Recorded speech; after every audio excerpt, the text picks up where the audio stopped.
বিসমিল্লাহির রহমানির রহিম। আমার YouTube channel as a brothers স্কুলে তোমাদের সবাইকে স্বাগতম। আমি অনার্স চতুর্থ বর্ষের গণিত বিভাগের ম্যাথমেটিক্যাল মডেলিং ইন বায়োলজি পড়াইতেছিলাম। তো এর আগে আমি তোমাদেরকে 3টি লেকচার দিয়েছি, আজকে আমার 4 নাম্বার লেকচার। আমি আজকে দেখো সায়েন্স ভিউ বইয়ের আমি 9 নাম্বার অঙ্কটা করাইতেছি দেখো, এবং এটা তিতাসের 5 নাম্বার অঙ্ক। এক প্রজাতির জনসংখ্যার গতি প্রকৃতির বারহাস লজিস্টিক মডেলটি বর্ণনা করো। মডেলটির সম্পূর্ণ সমাধান নির্ণয় করো।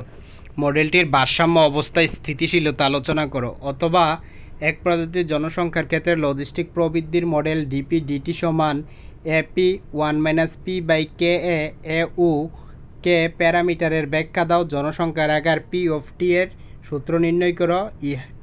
ইহার ভারসাম্যতা ও স্থিতিশীলতা নির্ণয় করো। অর্থাৎ এটা ভিন্নভাবে আসতে পারে, যেমন আমাদের দেখা গেছে এবার 2021 সালের যে প্রশ্ন হয়েছে, অর্থাৎ 2023-এ পরীক্ষা হয়েছে, এই এই পরীক্ষাগুলোতে কিন্তু ফোর্থ ইয়ারে দেখা গেছে যে খুব ভিন্ন ভিন্নভাবে প্রশ্ন করছে, অর্থাৎ একই প্রশ্নের ভিন্ন ভিন্ন নাম থাকতে পারে, তো ওই নামগুলা দিয়েই প্রশ্ন করতে দেখা গেছে। তো তোমাদেরকে এই জন্য খুব সতর্কতার সাথে যতগুলা নাম আছে সবগুলা নামই তোমাদেরকে জেনে রাখতে হবে। দেখো বেশিরভাগ ক্ষেত্রে অথবা দিয়ে আসে, এটা দিয়েও আসতে পারে। এক প্রজাতির জনসংখ্যার জন্য বারহাস্টের লজিস্টিক মডেল বর্ণনা করো। মডেলটির সম্পূর্ণ সমাধান নির্ণয় করো এবং সমাধানের আচরণ আলোচনা করো। দেখা গেছে এইভাবেই বেশিরভাগ আসে। তো এটা 2005 সালে, 8 সালে, 14 সালে, 15 সালে এবং 2019 সালে যেহেতু আসছে, এই ম্যাথটা তোমাদের জন্য খুবই গুরুত্বপূর্ণ, তাই মনোযোগের সাহায্যে করতে হবে। দেখো লজিস্টিক মডেলটির সমাধান। তো প্রথমে আমাদেরকে যেহেতু বলছে যে এক প্রজাতির জনসংখ্যার জন্য বারহাস্টের লজিস্টিক মডেল বর্ণনা করো এবং মডেলটির সম্পূর্ণ সমাধান নির্ণয় করো। তো প্রথম অংশ আমরা লজিস্টিক মডেলটি সমাধান করি। দেখো লজিস্টিক মডেলের সমাধান কি আছে, আমরা জানি যে লজিস্টিক মডেলটা হচ্ছে ডিএন ডিটি সমান আর এন। ডিএন ডিটি খেয়াল করো, ডিএন ডিটি সমান আর এন 1-n/k। তারপরে এটা যা আছে আমরা তা লিখলাম, এখানে আর এন এর জায়গায় আর এন এ রাখলাম, আর এই অংশটাকে আমরা এখানে লসাগু করেছি। তারপরে দেখো এখান থেকে এখানে আমরা এই অংশটাকে এইদিকে নিয়ে আসছি, আর এই ডিটিটারে আমরা এই পাশে ডিটি নিয়েছি আর রাখছি। এটা খুব সহজ বিষয়, তোমরা সহজেই বুঝবা। তারপরে দেখো এরপরে দেখো এই লাইন থেকে এই লাইনে আমরা কি করছি, এটাকে আমরা এভাবে ভাঙতে পারি, কারণ এটাকে আমরা যদি এইভাবে ভাঙি আবার এটাকে যদি আমরা লসাগু করি উপর লাইন পাই, আংশিক ভগ্নাংশ আকারে যেটা হয় আর কি। তো এটা যা আছে তা রাখলাম, আর এখানে আমরা সমাকলন করছি। দেখো 1/n হচ্ছে লন এন, আর 1/kn হচ্ছে লন কে কে মাইনাস এন। তো এই ভিতর অংশটাকে আবার যদি সমাকলন করো তাহলে -1 আসবে, এই জন্য এখানে মাইনাস আসছে। আশা করি তোমরা বুঝতে পারছো এই যে মাইনাসটা কেন আসছে, কারণ এটা তো এন না, এটা হচ্ছে কে মাইনাস এন। তো ভিতর অংশটাকে আবার যদি সমাকলন করো তাহলে এখানে একটা মাইনাস আসবে, আর সমাকলন ধ্রুবক হিসেবে আমরা লন এ নিছি, আর এটাকে যদি সমাকলন করি তাহলে হবে আর টি। আশা করি তোমরা বুঝতে পারছো। পরবর্তীতে দেখো লগারিদমের নিয়ম অনুযায়ী এটা আর এটা হবে উপরে, আর এই অংশটা যেহেতু মাইনাস আছে সামনে, এই জন্য এটা হয়েছে নিচে, আর আরটি জায়গায় আরটি। এরপরে দেখো এরপরের অংশ খেয়াল করো, এখানে যে অংশটা আসছে সেটা হচ্ছে এখানে আমরা এখানে এটাকে কিন্তু ln e to the power RT লিখতে পারি, ln e to the power RT. এখানে আমরা এক লাইন স্কিপ করছি, তো ln e to the power RT হলে উভয় পক্ষে লন বাদ গিয়া এদিকে লন কাটা গিয়া এদিকে থাকবে ই টু দি পাওয়ার আরটি, আর এদিকে লন ছাড়া যে অংশটা আছে এটাই থাকবে। এটাকে আমরা ধরে নিলাম 1 নং। আশা করি তোমরা এটা ভালোভাবে বুঝতে পারছো।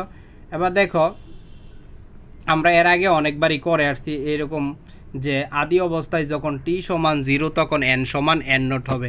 তো 1 নঙে আমরা টি এর মান 0 এবং n এর মান n0 বসাই দিলে আমরা কিন্তু এই অংশটা পাবো। খেয়াল করো এই অংশটা পাবো। তো এরপরে দেখো ই টু দি পাওয়ার 0 সমান 1, আর আমরা যদি এটা থেকে এর মান বের করি তাহলে আমরা এই অংশটা পাবো। ক্যালকুলেশন তোমরা সহজেই বুঝবা, এটা বোঝানো দরকার নাই যে এটা থেকে এর মান কীভাবে বের করছে, এটা এমনিতেই বুঝতে পারবা। তারপরে দেখো আমরা যে এর আগের পেজে 1 নং পাইছিলাম, তো 1 নং এর মধ্যে আমরা এই এ এর মানটা আমরা বসাই দিব। দেখো 1 নংয়ে এ এর মান বসিয়ে পাই, তো 1 নংয়ে এ এর মান বসাইলে আমাদের এই অংশটা আসবে। এরপরে দেখো এই অংশটা, এটা থেকে এটা আমরা ক্যালকুলেশন করছি, এটা তোমরা করতে পারবা। তারপরে আর গুণন করছি, তারপরে আমরা যেহেতু এন এর মান বের করা দরকার, দেখো এখানে এন আছে, এখানেও এন আছে, তো এই টার্মটা আর এই টার্মটা, তাহলে এই টার্মটা আর এই টার্মটা আমরা এক পাশে নিয়েছি, নিয়ে এন এন কমন নিয়ে নিছি। তারপরও দেখো আমরা যে কাজটা করছি এন এর মান বের করে ফেলছি। এরপরে আমরা কি করছি, এন এর মান বের করছি। দেখো এই লাইনে আমরা এন এর মান বের করছি। পরে এন এর জায়গায় আমরা এন অফ টি লিখতে পারি। দেখো এন এর জায়গায় আমরা লিখতে পারি এন অফ টি, বাকি যেটা আছে এটা হচ্ছে আমাদের আনসার। তো আমাদের কিন্তু একটা আনসার বলে নাই, আমাদের কিন্তু কয়েকটা আনসার বলছে। দেখো বলছে যে এক প্রজাতির জনসংখ্যার জন্য বারহাস্টের লজিস্টিক মডেল বর্ণনা করো, মডেলটি সম্পূর্ণ সমাধান নির্ণয় করো। তো আমরা তো এখানে সমাধান নির্ণয় করছি, এখন বলছে সমাধানের আচরণ আলোচনা করো, তাহলে এটাকে আমরা বলবো দ্বিতীয় অংশ। খেয়াল করো, তো সমাধানের আচরণ আলোচনা করার জন্য আমাদের কি দেওয়া আছে, ডি এন ডিটি সমান R N 1 minus N by K. তো স্থিতিশীলতা আলোচনা করার জন্য আমরা D N DT equal to 0 নেব। খেয়াল করো আমরা D N DT equal to 0 নেব। তো ডি এন ডিটির মান যেটা ছিল, এটার মান ছিল হচ্ছে এটা, এই অংশটা, তো আমরা এই মানটা বসাইলাম ইকুয়াল টু 0। তো এটা থেকে আমরা এই অংশটাকে আমরা এখানে লসাগু করেছি, এটা সহজ বিষয়, তোমরা বুঝো। তো আমাদের যা দরকার আমরা তা রাখবো, বাকিগুলো বাদ দিয়ে দেব। তো এই জন্যই আমরা কিন্তু এখানে দেখো আরটা বাদ দিয়ে দিছি, কারণ কি আরটা এই পাশে এসে 0 হয়ে যাইব, কে ছিল কেটা ওই পাশে এসে 0 হয়ে যাব। তাইলে আমরা এন আর এন প্লাস এন মাইনাস কে মাইনাস এন রাখছি। দেখো এখানে এন আর এখানে কে মাইনাস এন রাখছি। তো এখানে বলছি, এখানে তাইলে আমাদের দেখো এন সমান 0 হয়েছে, আবার এন সমান কে হয়েছে। এখন এন ইকুয়াল টু 0 এর জন্য যোগজীকরণ করা হলে, খেয়াল করো এন ইকুয়াল টু 0 জন্য যোগজীকরণ করা হলে ধরি এন সমান 0 প্লাস এপসিলন। দেখো 0 প্লাস এপসিলন, এন সমান 0 প্লাস এপসিলন, যেখানে এপসিলনের মান 1 থেকে ছোট। এখন এই অংশটাতে আমরা যে উপরের অংশটা পাইছিলাম, অর্থাৎ এইটা দেখো এই অংশটা আর কি, এই যে অংশটা, এটাতে আমরা এই মানগুলা বসাবো। তো মানগুলা বসাইলে কি হইতেছে, দেখো আমাদের এখানে আমরা এটা মান বসাই দিছি। তাহলে এন এর জায়গায় 0 প্লাস এপসিলন, এখানে এন এর জায়গায় 0 প্লাস এপসিলন, এখানেও এন এর জায়গায় 0 প্লাস এপসিলন বসাইছি। তাহলে বাকি আমাদের কাজটা কি দাঁড়াইতেছে, খেয়াল করো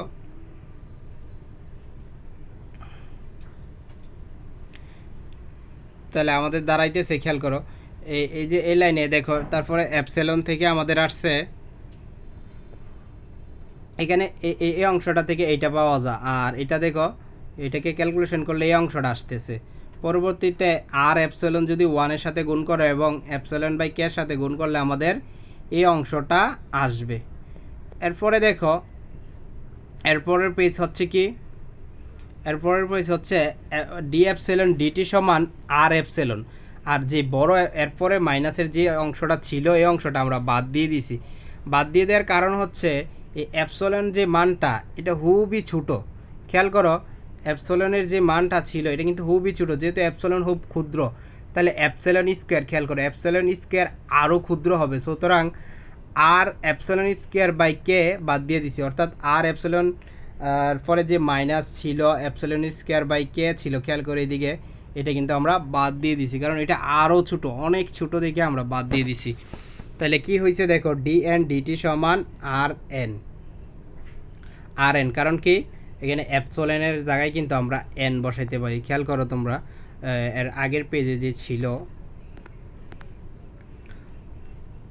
দেখো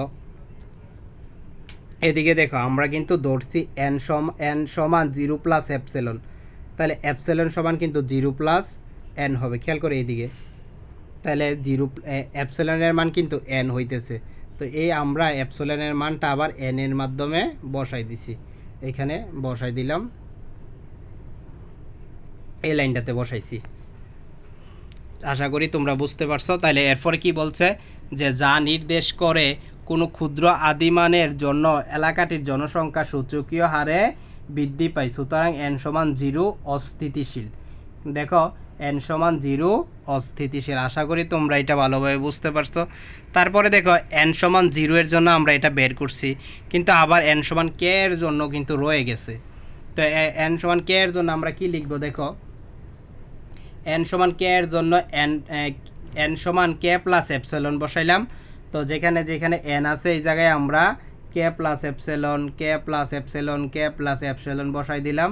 তারপরে দেখো এখানে কিন্তু এই লাইন থেকে এই লাইন ডি এপসিলন ডিটি, তোমরা বলবা কে কোথায় গেল, কে যেহেতু ধ্রুবক তাহলে আমরা যদি টি এর সাপেক্ষে কে সমাকলন করি বা অন্তরীকরণ করি তাহলে এটা কিন্তু 0 হয়ে যাইতেছে। দেখো এখানে কিন্তু আমরা কে লিখছি না, কারণ টি এর সাপেক্ষে কে সমাকলন করলে 0, এই জন্য এটা বাদ দিয়ে আমরা শুধু ডি এপসিলন ডিটি লিখছি। আশা করি তোমরা এটা থেকে এটা বুঝতে পারছো। আর এটা হচ্ছে জাস্ট ক্যালকুলেশন করছি, এটা তোমরা বুঝতে পারছো। এটাকে যদি তোমরা লসাগু করো এই অংশটা পাবা। দেখো লসাগু করো, কে লসাগু হবে যোগ বিয়োগ করলে তোমরা এই অংশটা পাবা। আশা করি তোমরা বুঝতে পারছো। তারপর এটা থেকে এটা গুণ করলে এই লাইনটা আসতেছে। তো আগের অঙ্কগুলো, আগের যে সমাধানটা করছি ওইটার মতোই খেয়াল করো, আমাদের যে এই অংশটা এটা খুবই ক্ষুদ্র বিধায় আমরা নিচের লাইনে আইসা এটাকে বাদ দিয়ে দিছি। দেখো এই অংশটাকে বাদ দিয়ে শুধু এই অংশটা রাখছি, অর্থাৎ মাইনাস আর এপসিলন রাখছি। তাহলে ডিটি, তাহলে এপসিলনের মান আমরা কিন্তু দেখো, আমরা কিন্তু উপরে কি ধরছি দেখো এদিকে, এখানে আমরা n সমান k প্লাস এপসিলন ধরছি। তাহলে তুমি যদি এপসিলনের মান বের করো তাহলে এপসিলন সমান n মাইনাস কে হবে। ঠিক এপসিলন সমান n মাইনাস কে এই পাশে আমরা বসাই দিলাম, এবং আর এখানেও এপসিলনের মান আমরা n মাইনাস কে বসিয়ে দিলাম। আশা করি তোমরা এতটুকু অংশ ভালোভাবেই বুঝতে পারছো। তো এরপরে দেখো কি বলছে, যা নির্দেশ করে কোনো ক্ষুদ্র আদিমানের জন্য এলাকাটির জনসংখ্যা সূচকীয় হারে বৃদ্ধি পায়। সুতরাং n সমান কে হবে স্থিতিশীল। দেখো n সমান কে হবে স্থিতিশীল। আশা করি তোমরা এই যে অংশটা এটা খুব ভালো করেই বুঝতে পারছো। এবং তারপরও যদি কারো বুঝতে সমস্যা হয় তোমরা কমেন্টের মাধ্যমে জানাবা, ইনশাল্লাহ আমি বাকিটা তোমাদেরকে সলভ করে দেব।